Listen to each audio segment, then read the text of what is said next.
11 de agosto de 1919. Essa é a data marcada no registro de nascimento. Viena, Áustria. No distrito operário de Favoriten, o ar cheirava a fuligem e desesperança. Num apartamento apertado, uma menina soltou seu primeiro choro. Ninguém que olhasse para aquela recém-nascida minúscula poderia imaginar o futuro. Ninguém viu o sangue que ela derramaria. Ela cresceria para se tornar uma das mulheres mais sádicas a caminhar sobre a terra. Seu nome era Hermine Braunsteiner, mas o mundo a conheceria por um título muito mais arrepiante: a égua pisoteadora. Por que esse apelido? Parecia apenas um insulto grosseiro, mas era uma descrição literal de seu método de matar. Antes de ganhar essa alcunha, ela era ninguém. Antes dos gritos nos barracões, antes dos ossos quebrados sob o sol, antes das crianças assassinadas sem motivo, antes das botas com bico de aço esmagando rostos contra a lama congelada. Ela era apenas mais uma garota vivendo na sombra de um império que desmoronou. Pobreza extrema, fome constante, instabilidade política nas ruas. Esses foram os ingredientes que formaram sua infância. O chão era frio, a comida era escassa. Mas esses fatores não criaram o monstro. Isso veio depois. E quando a transformação aconteceu, foi absoluta. Seu pai, Friedrich, era condutor de bonde, um homem rígido, mãos calejadas pelo trabalho e pela raiva. Ele acreditava que a disciplina física era mais importante que o afeto. Sua mãe, Maria, tentava manter a família unida com restos de calor humano. Mas Viena, após a Primeira Guerra Mundial, era um lugar brutal. Na foto de família, nota-se: os rostos são sérios, as roupas desgastadas. Ninguém sorri. Hermine cresceu, cercada por ressentimento. Ela respirava a amargura de uma nação derrotada. Ouvia os adultos sussurrando na cozinha. Discutiam quem era o culpado pela fome, pela humilhação nacional, pelo desemprego. Crianças absorvem essas coisas, como se fosse fumaça passiva. Elas não entendem a política, mas sentem o ódio. Ela era a caçula de 7 irmãos. Com tantas bocas para alimentar, a ternura se tornou um luxo inalcançável. Sobrevivência significava obediência, significava ficar quieta. Hermine aprendeu cedo que o silêncio poderia protegê-la dos golpes. Mas dentro desse silêncio, algo escuro se formava. Não era dor, não era apenas a ausência de bondade, era algo mais frio, uma indiferença calculada. Mas isso era apenas o começo. À medida que envelhecia, ela desejava uma coisa acima de tudo: escapar da pobreza.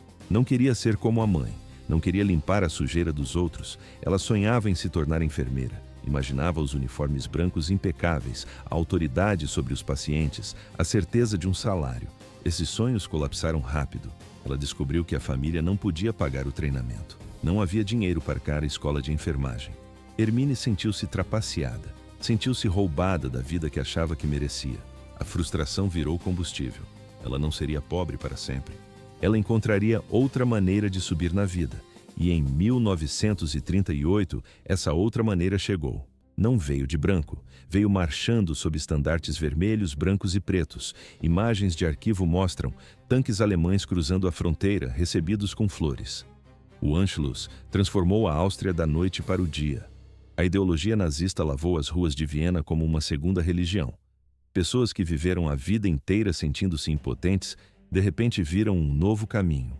Um caminho para a importância, para o poder.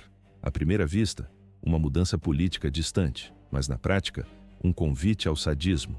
Hermine notou algo importante: o partido nazista adorava mulheres que seguiam ordens, mulheres que impunham disciplina, mulheres que podiam ser implacáveis sem fazer perguntas. Ela viu a oportunidade.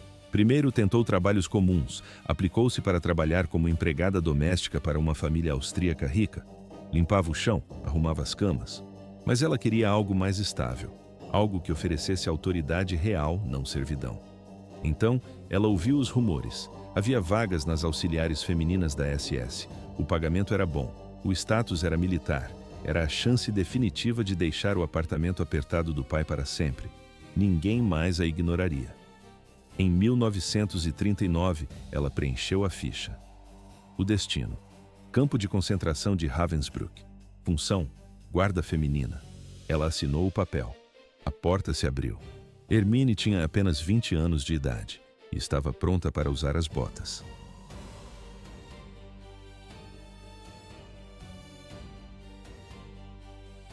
"20 anos de idade.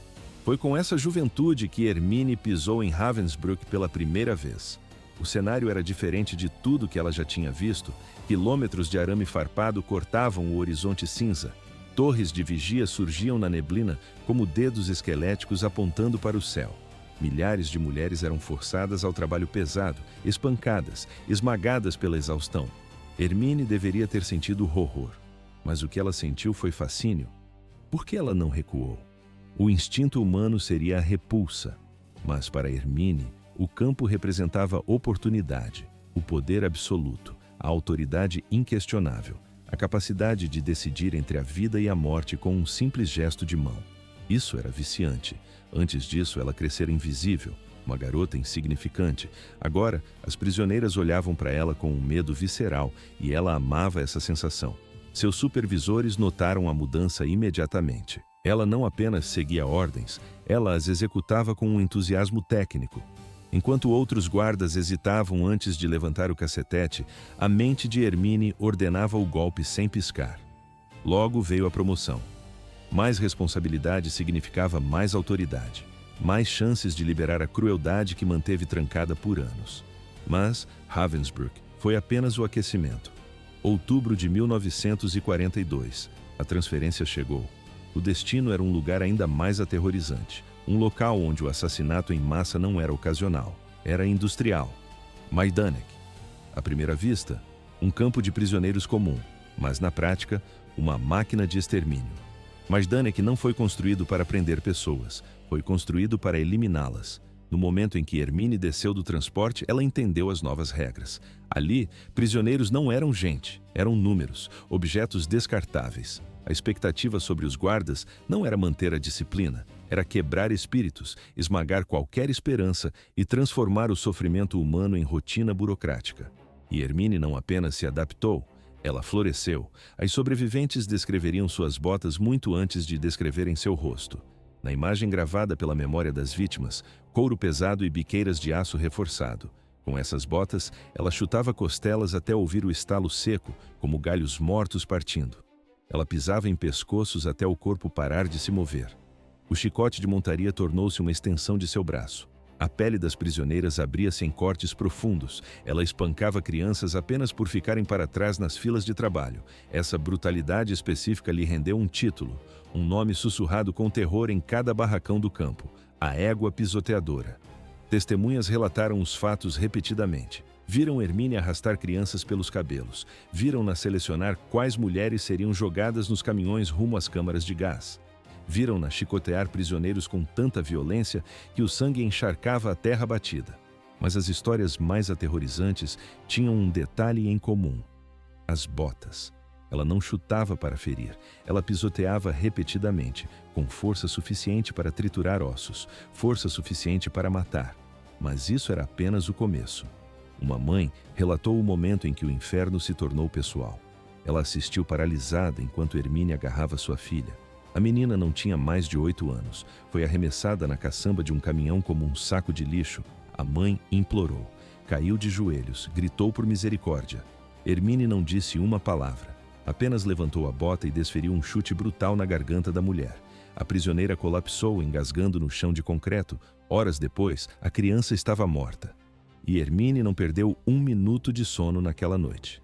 Majdanek era um cenário de horror contínuo. Fuzilamentos aleatórios, espancamentos diários, milhares morrendo de fome e tifo. Mas mesmo entre os monstros, Hermine se destacava. Ela não seguia a brutalidade padrão, ela a escalava. O pior, no entanto, ainda estava por vir. Final de 1943. O campo passou por uma das maiores execuções em massa de toda a guerra, a Operação Festival da Colheita. 18.000 judeus foram fuzilados em um único dia. Enquanto os homens da SS puxavam os gatilhos e enchiam as valas, Hermine gerenciava o caos. Ela organizava as linhas de transporte, golpeava quem hesitava, espancava quem chorava. As sobreviventes disseram que ela se movia pela carnificina com uma calma gélida. Parecia um guarda de trânsito direcionando o fluxo. Só que o fluxo era para a morte. Após a operação, veio o reconhecimento. Hermine foi condecorada com a Cruz do Mérito de Guerra, segunda classe. Uma medalha por lealdade e serviço excepcional. Ela ajudou a destruir milhares de vidas, e o regime nazista a premiou por isso. No início de 1944, sua fama era absoluta. A menor falha trazia sua ira. Uma ferramenta caída, um tropeço na chamada, uma conversa sussurrada. Tudo resultava em espancamentos que deixavam as vítimas incapazes de ficar em pé. As prisioneiras congelavam ao ouvir o som de sua voz. Até os oficiais da SS admitiam. Ela parecia desfrutar da crueldade mais do que a maioria. Mas o reinado em Majdanek estava chegando ao fim. Ouve-se ao longe o som da artilharia soviética. O Exército Vermelho avançava em direção à Polônia. A SS começou a evacuar os campos apressadamente. Evidências precisavam ser destruídas. Prisioneiros precisavam marchar para o oeste. E Hermine precisava fugir antes que o mundo descobrisse exatamente o que ela tinha feito. Abril de 1944. A transferência foi ordenada. Primeiro para Krieghof, depois de volta a Ravensbrück. Ela retornou como uma guarda mais experiente, mais letal. Mas nada se comparava ao horror que ela havia liberado em Majdanek. O campo a consumiu, moldou seu caráter e revelou a parte mais sombria de sua alma. Ela deixou Majdanek fisicamente, mas carregou a escuridão consigo. A guerra estava acabando, mas a fuga de Hermine estava apenas começando. –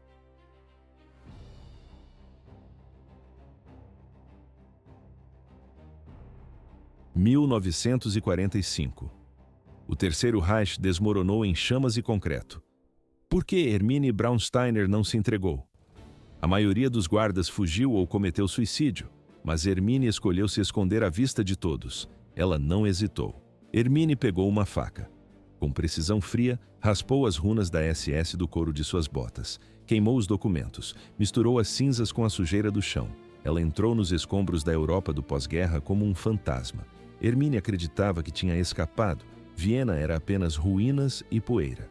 A Áustria estava quebrada, faminta, mergulhada no caos absoluto. Milhões de pessoas se moviam pelas estradas, registros foram queimados, identidades se tornaram irrelevantes. A mente de Hermine deslizou para essa confusão como se tivesse treinado a vida inteira para isso. Sem botas pesadas, sem uniforme, sem patente. Ela criou uma mentira simples. Fui operária de fábrica durante a guerra. O mais aterrorizante é que funcionou. Ela aceitou empregos domésticos, limpou casas de estranhos, cozinhou refeições quentes, misturou-se à sociedade com a mesma eficiência clínica que usava para selecionar prisioneiros na SS. Ninguém suspeitou. Ninguém olhou para ela e viu a égua pisoteadora.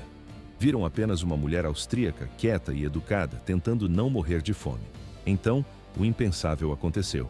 1959. Ela conheceu Russell Ryan, um turista americano, um marinheiro mercante de Nova York, de voz suave e modos tranquilos. Eles se apaixonaram. Eles se casaram. Em 1964, ela embarcou para os Estados Unidos. A mulher que matava prisioneiros a chutes entrou na América legalmente. Passaporte carimbado. Um novo sobrenome. Um sorriso treinado para os oficiais da imigração. Imagine a cena. A mulher que enviou inúmeras crianças para as câmaras de gás agora vivia no Queens, Nova York. Na filmagem da época, nota-se, ela rega as plantas no jardim.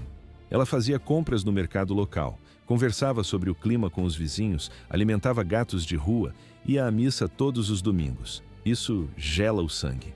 À primeira vista, uma dona de casa americana perfeita, mas na prática, um monstro vivendo no subúrbio. Os vizinhos a adoravam. Diziam que era amigável, doce, prestativa. Eles não tinham ideia de que aquela perna, agora coberta por meias de nylon, chutou uma mulher com tanta violência que seus intestinos se romperam. Eles não tinham ideia sobre as crianças. Hermine as agarrava pelos cabelos e as jogava em caminhões rumo ao gás. Eles não sabiam que a vizinha do lado tinha um apelido sussurrado com lábios trêmulos nos campos de extermínio. Mas, do outro lado do oceano, a memória não morreu. Os sobreviventes de Majdanek não esqueceram.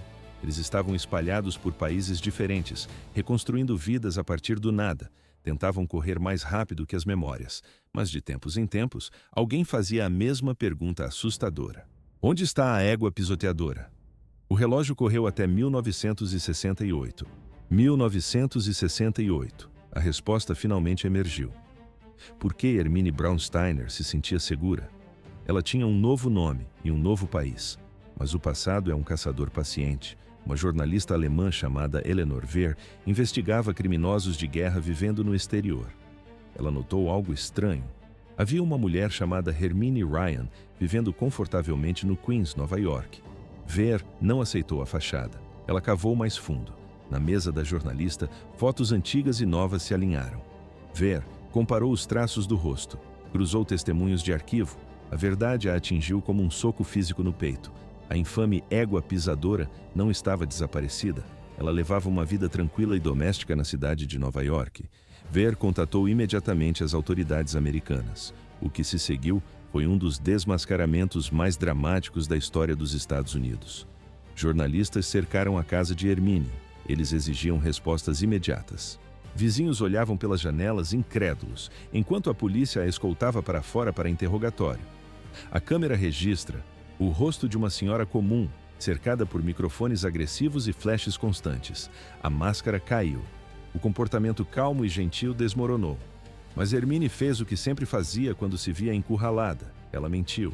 Negou espancar prisioneiros. Negou pisotear mulheres até a morte com suas botas ferradas. Negou escolher crianças para as câmaras de gás. Negou absolutamente tudo. Insistiu que era uma simples secretária de campo. Disse que apenas guardava portões e cuidava da papelada burocrática. À primeira vista, uma avó inofensiva do subúrbio. Mas na prática, um monstro disfarçado de gente. Ela alegou que as testemunhas a confundiram com outra pessoa. Mas suas mentiras não resistiram à memória viva das vítimas. Um sobrevivente após o outro se apresentou. Eles não esqueceram as botas. Lembravam-se do som pesado dos passos. Lembravam-se do sorriso dela ao chutar mulheres pelo pátio de terra batida. Lembravam-se da voz estridente. Lembravam-se das crianças. Mas isso era apenas o começo do processo. O governo dos Estados Unidos iniciou os procedimentos para revogar sua cidadania. Durante as audiências, a tensão era palpável. No vídeo do tribunal, percebe-se, um sobrevivente se levanta e aponta o dedo trêmulo diretamente para ela. Ele disse: "Essa é a mulher que chutou minha mãe até ela morrer." A expressão de Hermine não mudou, nem um músculo facial se moveu. Ela permaneceu sentada, imóvel. Agia como se aqueles testemunhos fossem meras inconveniências administrativas e não pesadelos que ela mesma havia criado. Em 1971, os Estados Unidos retiraram oficialmente sua cidadania. O motivo legal foi mentir nos formulários de imigração. Ela foi presa. Algemas frias foram colocadas em seus pulsos. Foi uma marcha forçada para fora de sua casa no Queens. Pela primeira vez desde 1945, a égua pisadora não estava mais livre. Mas a justiça exigia mais um passo: extradição. A Alemanha queria seu retorno. Ela precisava responder criminalmente pelas atrocidades em Majdanek.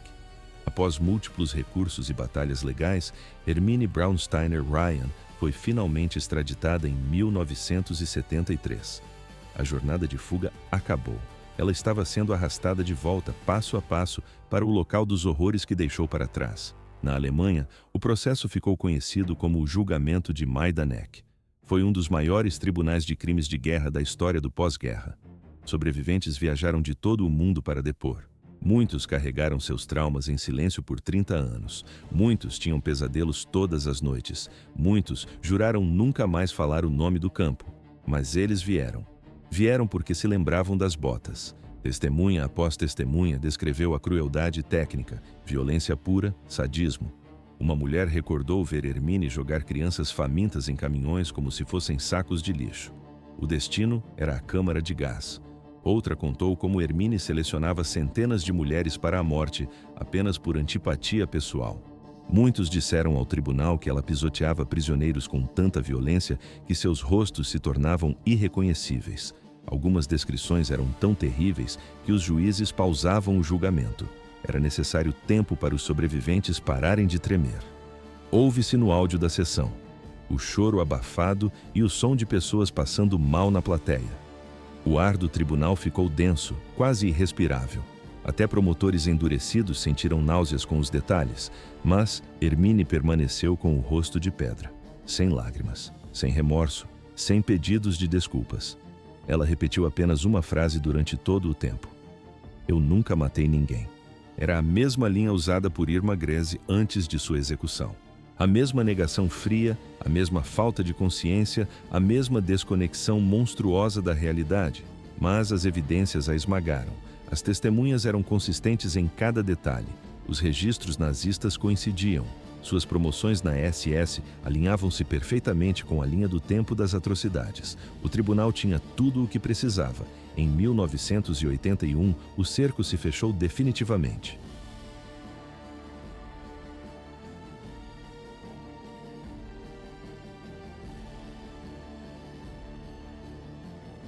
Em 1981. O tribunal tinha tudo o que precisava sobre a mesa. Por que o veredito demorou 7 anos? Faltavam sobreviventes para testemunhar, mas os que restaram garantiram o resultado. O juiz leu a sentença em voz alta. Culpada, a pena, prisão perpétua. A condenação cobria o assassinato direto de 80 pessoas, incluía a tortura brutal de outras centenas. Na realidade, os números deveriam ser contados aos milhares, mas a justiça exige provas e muitos corpos nunca foram encontrados. O tribunal condenou apenas o que pôde provar. Na filmagem da época, nota-se: as pernas de Hermine falham. Ela desabou no banco dos réus. A máscara de ferro rachou. Pela primeira vez, a realidade a atingiu como um golpe físico. Não havia rota de fuga. A égua pisoteadora estava finalmente enjaulada. Dentro da prisão, a dinâmica mudou. Ela não era temida. Ela não era respeitada. Ela não era importante. Hermine virou apenas mais uma detenta idosa com um passado que não conseguia apagar. A mulher que antes chutava prisioneiros até a morte agora mancava. A artrite deformava suas articulações. A mulher que comandava o terror agora se arrastava sozinha pelos corredores de concreto. O diabetes começou a corroer sua saúde. Ela perdeu peso, perdeu força e perdeu a arrogância. À primeira vista, uma senhora doente e inofensiva. Mas na prática, um monstro esperando a morte. 1996. Após cumprir 15 anos, a porta da cela se abriu. Ela foi liberada antecipadamente. O motivo não foi bom comportamento. Foi a saúde em colapso. O mundo lá fora havia seguido em frente. Seus crimes não. Ela passou seus últimos anos em um pequeno lar para idosos em Bochum, na Alemanha. A rotina era vazia, sem visitantes, sem amigos. Nenhum vizinho a chamava de doce ou gentil. Havia apenas silêncio. O mesmo silêncio opressor que ela cresceu ouvindo. O mesmo silêncio que ela tentou preencher com crueldade nos campos. O mesmo silêncio que ela forçou sobre milhares de vítimas. 19 de abril de 1999. O corpo cedeu às complicações do diabetes. Ninguém chorou. Não houve memoriais, não houve tributos em praça pública. Apenas um certificado de óbito carimbado e um enterro que não atraiu multidões. Assim terminou a era de Hermine Braunsteiner. Mas isso era apenas o fim biológico. A história dela não acabou na cova. A pergunta ainda queima como uma ferida aberta. Como uma garota comum de uma família operária se transforma em um monstro que mata crianças com as próprias botas? Quantos outros caminham pela mesma estrada agora? Quantos se esconderam atrás de novos nomes, novas vidas, novas mentiras? Os investigadores ofereceram todas as chances para ela se explicar. Colocaram gravadores na frente dela.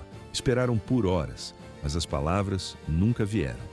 A câmera registra. O olhar dela permanece fixo, sem emoção. Ela não estava muda por choque. Ela não estava confusa. Ela simplesmente se recusava a reconhecer um mundo que não fosse construído sobre crueldade e dominação. Durante anos, ela serviu a um sistema que premiava a brutalidade. Agora, esperavam que ela jogasse pelas regras humanas novamente. Ela não conseguia. Ela não queria. O silêncio dela não era medo. Era desprezo. Era o último brilho daquela arrogância que fazia prisioneiros tremerem diante de suas botas. Quanto mais os investigadores olhavam para ela, mais claro ficava. A mulher sentada do outro lado da mesa ainda acreditava que não tinha feito nada de errado. Essa era a parte mais gelada de todo o processo. O mal é aterrorizante.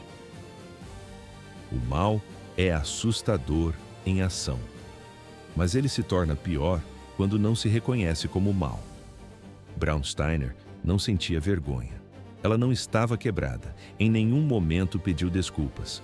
O passado vivia dentro dela, trancado e inacessível. Por que ela não demonstrava emoção? As testemunhas choravam, o público tremia.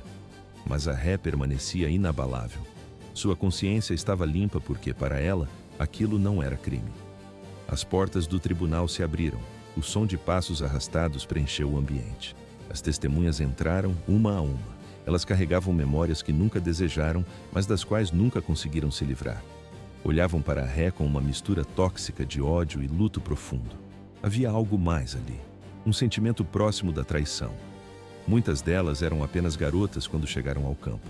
Adolescentes que aprenderam a brutalidade do mundo adulto cedo demais. Agora, eram mulheres mais velhas, silenciosas, endurecidas por décadas de trauma. Na bancada dos réus, nota-se, a mesma mulher.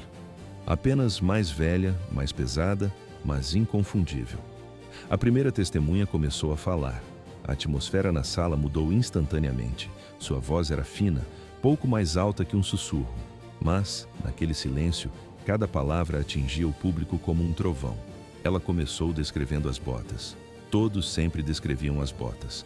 O som seco que faziam na terra batida. O barulho do impacto contra corpos humanos.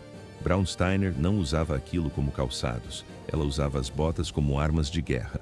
Mas isso era apenas o começo. A testemunha não chorou. Ela não tremeu. Seu corpo aprendera anos atrás a enterrar o medo. Mas a presença daquela mulher no tribunal era tão nítida que parecia trazer a cena de volta à vida. Outra testemunha subiu ao estande, depois mais uma. Cada história se somava à anterior. O tribunal deixou de ser uma sala de justiça. Ele se transformou em uma reconstrução física de Majdanek, um lugar onde a esperança era perigosa e a vida não valia nada. À primeira vista, um julgamento comum em uma sala moderna. Mas na prática, um confronto direto com o inferno.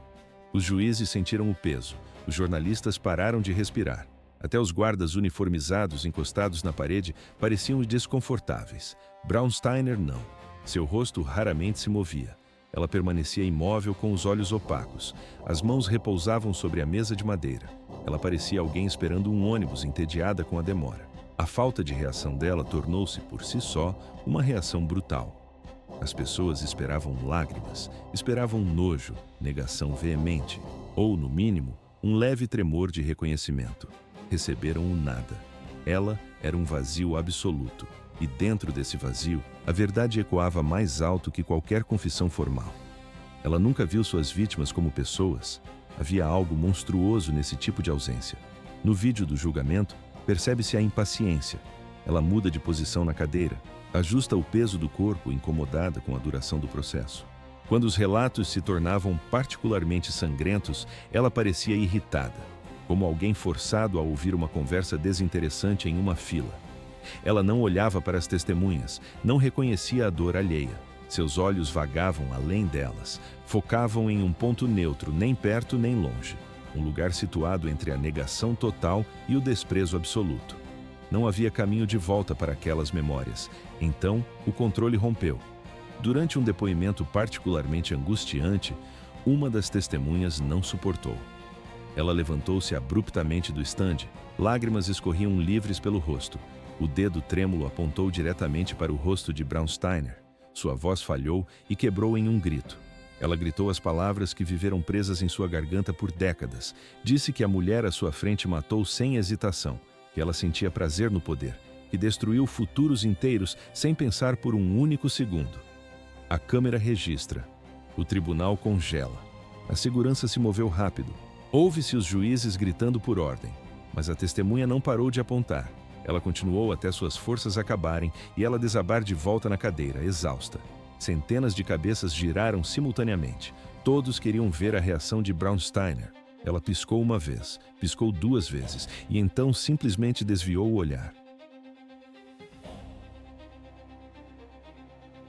Centenas de vozes.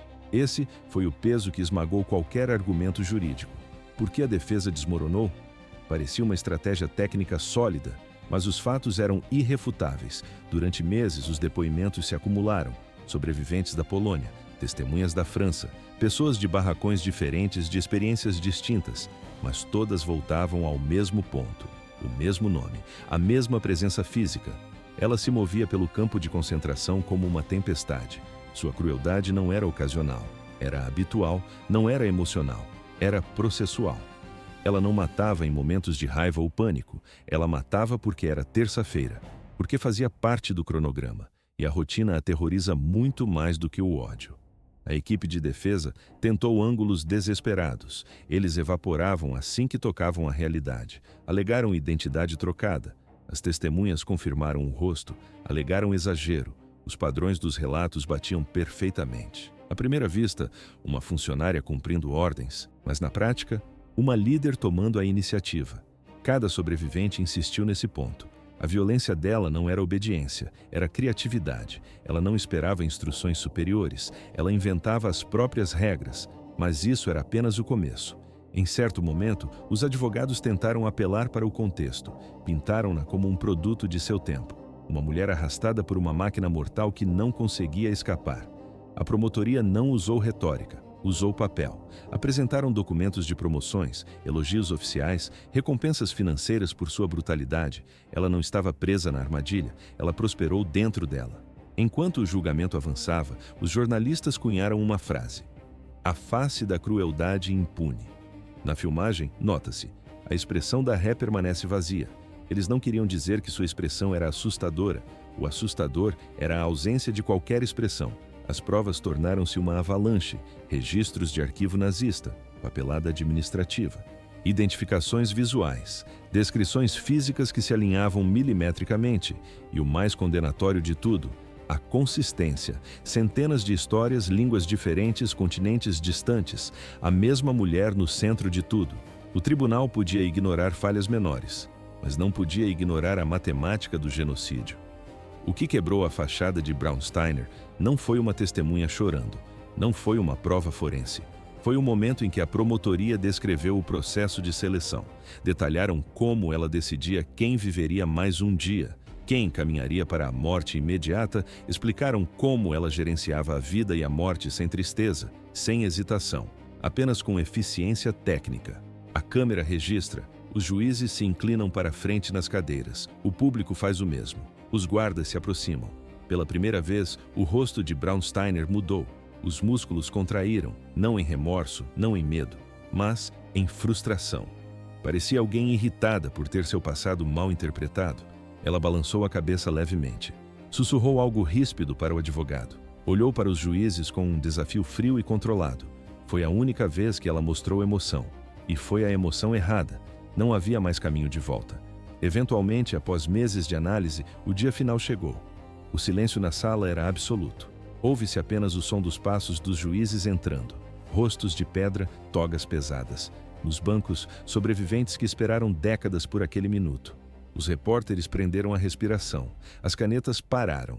Braunsteiner manteve o padrão, queixo levemente erguido, uma mulher que aprendeu há muito tempo a encarar as consequências sem piscar. O veredito ecoou como um martelo naquela câmara. Culpada. Múltiplas acusações, crimes contra a humanidade. O peso daquelas palavras deveria tê-la esmagado, mas ela não tremeu. No quadro, observa-se um leve relaxamento nos ombros da ré. Por um momento, ela pareceu aliviada. Não porque aceitava a justiça, mas porque o processo acabou.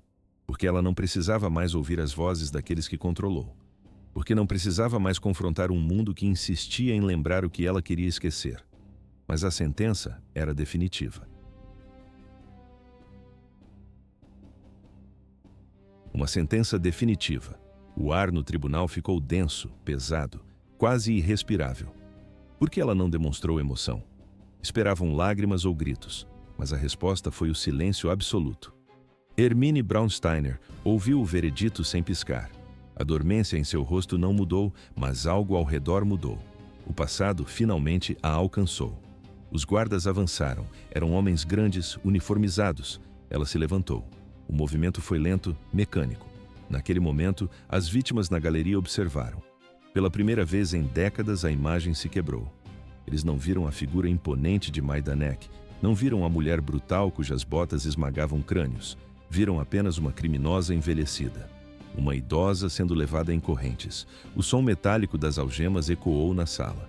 A justiça não apaga a dor, não traz os mortos de volta, não silencia os pesadelos noturnos, mas ela faz algo mais silencioso, algo mais pesado. Ela fecha uma porta que estava escancarada. Para Braunsteiner, essa porta de aço bateu com força. Ela desapareceu atrás dela, e o mundo do lado de fora soltou o ar dos pulmões. Mas isso era apenas o começo do isolamento. A prisão não a transformou. O público esperava que mudasse. Imaginavam que o concreto frio, a idade avançada e os anos de reflexão quebrariam a pedra dentro dela. Talvez o tempo forçasse uma humildade onde a moralidade nunca existiu. Estavam errados. Hermine Braunsteiner viveu seus últimos anos exatamente como viveu sua juventude. Sem remorso, sem introspecção, sem o menor tremor de culpa nas mãos. Ela se adaptou à rotina carcerária instantaneamente. Acordava, comia a ração, dormia, apenas existia. Ouve-se nos relatos dos guardas. Ela raramente falava. Quando abria a boca, o tom carregava o mesmo desapego gélido de sua vida inteira. À primeira vista, uma senhora cumprindo pena, mas na prática, um sistema operacional vazio, incapaz de sentir.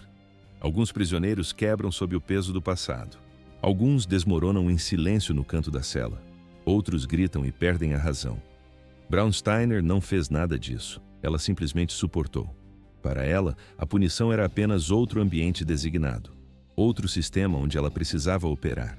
De tempos em tempos, o mundo tentava entrar. Repórteres enviavam solicitações, tentavam uma entrevista, buscavam um fragmento de arrependimento ou uma confissão para fechar o capítulo nos livros de história. Ela recusou todas as tentativas. Rasgava as cartas, virava o rosto. Não queria se explicar. Não queria refletir. Não queria as perguntas da história pressionadas contra sua pele. Em seu silêncio, não havia mistério algum. Apenas vazio. Os anos cobraram seu preço. Ela envelheceu. Ficou mais frágil. Os movimentos ficaram lentos. A nitidez militar de sua postura suavizou, curvada pelo tempo. Mas isso não a tornou mais humana. Mesmo quando o corpo falhou, os olhos permaneceram frios. No hospital penitenciário, nota-se. A equipe médica mantinha distância. As enfermeiras que cuidaram dela nos últimos anos a descreveram com precisão. Distante, observadora, desconectada de tudo. O monitor cardíaco apitava, mas ela não interagia. Se não conhecessem seu passado, diriam que era apenas uma velha senhora antipática, uma paciente difícil. Mas quando se sabia quem ela era, aquela distância parecia mais escura, mais pesada, quase uma assombração. A frieza a acompanhou até o último segundo.